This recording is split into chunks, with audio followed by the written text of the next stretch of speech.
Hello বন্ধুরা, আমি এসেছি মন্দারমণি আর এই হোটেল রুমে পৌঁছে গেছি। হোটেলে রয়েছি, এবার যাব স্নান করতে সমুদ্রে আর তারপর যাব পুলে। তা তোমাদের সাথে রুম ট্যুরটা দেখিয়ে দিই আগে। চলো রুম ট্যুরটা হয়ে যাক, তারপর তোমাদের সাথে আবার আসছি। প্রথমে হোটেলের গেটে ঢুকতেই সোজা একদম বিচে যাওয়ার রাস্তা, আর দু সাইডে ছিল হোটেলের রুম। বাঁ দিকে ছিল কটেজ সিস্টেম আর ডান দিকে ছিল ফ্লোর সিস্টেম। আমরা ছিলাম গ্রাউন্ড ফ্লোরে। গ্রাউন্ড ফ্লোর মানে ফার্স্ট ফ্লোরের জি নাম্বার 1 এই রুমটা ছিল।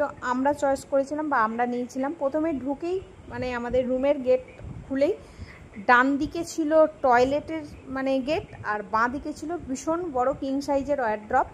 এই ওয়ারড্রপের মানে দুটো করে 4টে পাল্লা, আর আমরা অলরেডি জিনিসপত্র রেখে ফেলেছি।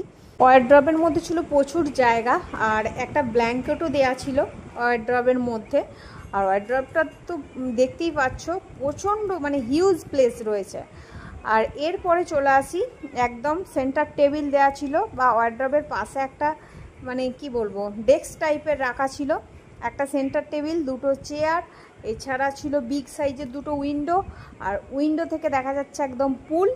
উইন্ডো মানে ফার্স্ট মানে আমাদের দুটো উইন্ডো খুললেই দেখা যাচ্ছে পুল, আর তার সাথে বিচও দেখা যাচ্ছে।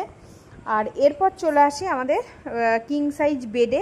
বেড ছিল কিং সাইজ, এসি রুম ছিল এবং বেডটাও খুব সুন্দর ছিল। বিছানাপত্র একদম পরিষ্কার ছিল, নিট অ্যান্ড ক্লিন।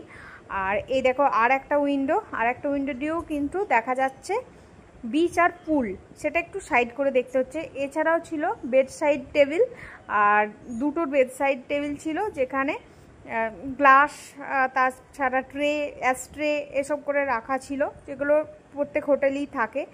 এছাড়া ওরা দিয়েছিল কিছু কম এবং জল, যেগুলো ওরা মানে আমাদের ইউজ করার জন্য দিয়েছিল। এছাড়া ছিল একটা ড্রেসিং টেবিল, এবং ড্রেসিং টেবিলের সামনে ছিল একটা ভীষণ বড় একটা মিরর, আর মিররটাতে একদম নিট অ্যান্ড ক্লিন।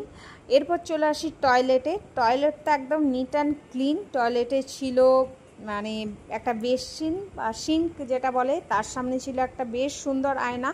এছাড়াও কিন্তু টয়লেট অ্যাক্সেসরিজ দিয়েছিল, তার মধ্যে ছিল দুটো ব্রাশ, একটা সোপ আর শ্যাম্পু, বডি ওয়াশ, আর ছিল ময়শ্চারাইজার। আর কেমন হয়েছে রুমটা জানিও কিন্তু।